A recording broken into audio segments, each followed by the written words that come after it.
Bwana yeye alikuwa ni asubuhi, Madobe alikuwa anaenda chooni. Alipofika chooni hivi anashangaa kukutana na mkono mweusi unatokezea kwenye tundu la choo. Akawa anashangaa pale, akamuita mke wake. Mke wake anakuja anamwambia, "Bwana wewe, si nimeshakupata toilet paper, unataka nini?" Madobe akamwambia, "Mbona mimi sijakuitia toilet paper? Wewe unafika tu unaanza kuongea, angalia kule kwenye tundu la choo. Kuna kitu naona kule sikielewi." Mke wake kuangalia hivi anashangaa anaona mkono mweusi. Akawa anashangaa ule mkono, akasema, "Mbona kama zile ni tips, hebu ngoja nisogelee niangalie vizuri." Akawa anasogelea pale anaushangaa ule mkono. Mara ghafla ule mkono ukajitwist kidogo.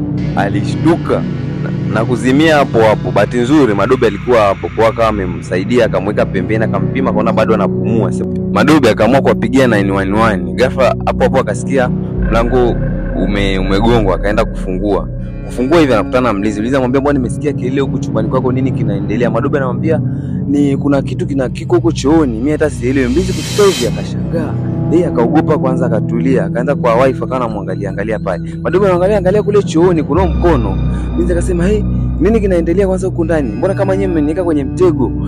Madobe anamwambia, "Mimi sielewi huo mkono. Nilikuwa nakuja mkojo hapa nyewe na mkojo hatari. Nimekuja kukojoa na shangaa naona mkono hapo kwenye tundu la choo, kwa sielewi." Ghafla hapo tena nasikia mlango unagongwa. Madobe anamwambia, "Kaa hapo hapo, sijui kaenda pale chooni kwenye ule mkono. Muangalie huyo mke wangu, mimi ngoja niende." Kufungua hivi mlango nakutana wale na 9 washafika tayari. Umeona? Na anawaambia, "Bana, chooni kwangu mimi kuna kitu cha ajabu, kuna mkono umetokeza kwenye tundu la choo ambao siuelewi."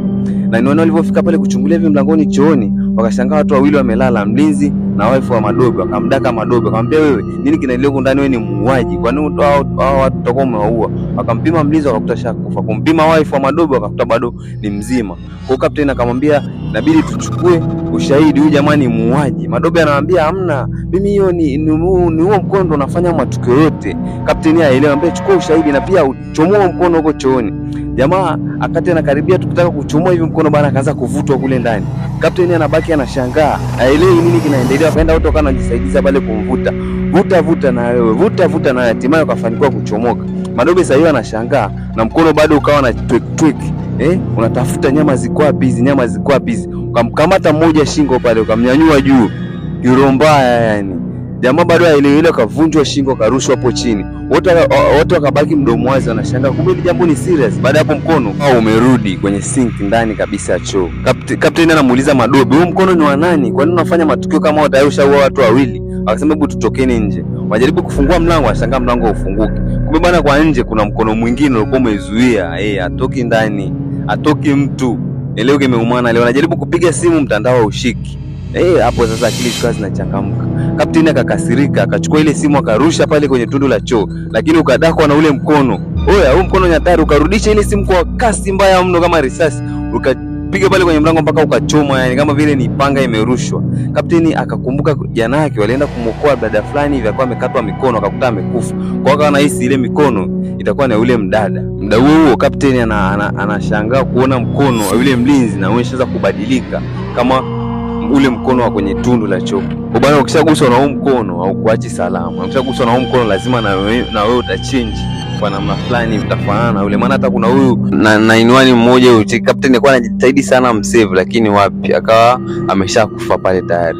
Captain anajiuliza tunafanyaje hapo? Akaenda chooni hapo, akakusanya sanitizer zote, spray nini, wakachanganya, katokea kama chemical, akamwaga kwenye ile mkono ule mlinzi, ukaa unaungua. Kwa hiyo akaona nao ndio silaha ya kuwasaidia kutoka pale. Captain akamwambia Madobe amwamshe mke wake, akamwamsha. Mke wake alivyoona ile mili pale kwenye faka, akapiga kelele, akapigwa na kofi, na yeye akamrudishia kofi Madobe. Madobe akamwambia, "Sasa hapa sasa hivi umeshaamka."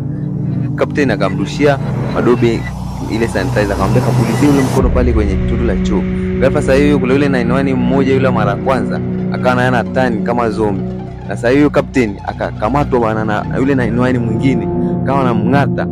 Bahati nzuri Madobe akamwai, akamspray ile sanitizer kwenye mkono pale, akaungua. Lakini kwa bahati mbaya captain tayari alikuwa amesha be affected na alikuwa anaendelea ku be affected. Sasa akamwambia wachome hiyo simu ilipuke then watoke.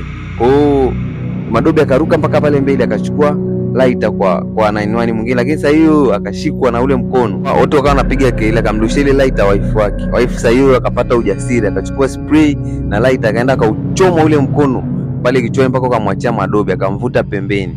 Wakasema sasa hapa inabidi tutoke huku ndani. Wakawa wanachoma ile simu, wakaichoma ile simu.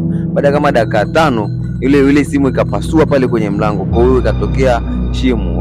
Wakatumia hiyo yote na ile shimo wakapulizia kwa nje, wakauchoma ule mkono mwingine kule ukaachia, kwa wakafanikiwa kufungua pale. Kuja kuangalia hivi kwenye corridor, mikono iko mingi vibaya mno, imejazana hapo. Karudi ndani, kurudi kwa captain hata wape msaada, captain ndo anamalizikia kufa, umeona. Kwa sasa wakaona hamna namna zaidi ya tutoke tu, lakini sasa hiyo mke wake anashikwa na mkono, anajitahidi kupiga na mateke, wapi, piga na mateke uachia, kama kupulizia na ile spray ukamwachia mke wake pale, lakini mke wake kidogo alishabi affected, yuko hoi. Sasa Madobe akajipa loa ujasiri, akaruka mpaka kule kwenye chumba fulani hivi, akachukua spray nyingine, akamwambia mke wangu, hii tunatoka hapa. Lakini yeye kichwani bado anasikia maumivu kwa sababu alibinywa na ule mkono. Mke wake alivyonyanyuka hivi akapata idea, akamwambia vua hilo shati, akavua ile shati, akachukua kidude cha choo akaviringisha ile shati pale. Kwa hiyo akawa anapulizia, wanachoma ile mkono mmoja baada ya mwingine, wanachoma ile mikono mmoja baada ya mwingine, wanachoma ile mkono anapita. Lakini walivyokuwa anazidi kwenda hivi, mke wake akawa amezidiwa. Madobe akajipa ujasiri, akambeba, akapita kwenye ile mikono mbio mbio. Kesho yake anakuja kunyanyuka hivi, anyanyuka hospitali, anauliza mke wangu yuko wapi? Nesi anamwambia yuko, sio na wasiwasi, yuko kule na mtoto tayari, yuko salama. Madobe anashangaa, mbona alikuwa na mimba wife wangu, inakuaje unaniambia anajifungua na mtoto? Kuja kuangalia hivi, haya ni hatari, ni hatari, ni hatari. Wife ndo hamna tena, naye ashageuka kama mkono. Madobe akaamka akamwambia nesi, kwa pisa sanitizer nimalizane naye huyu.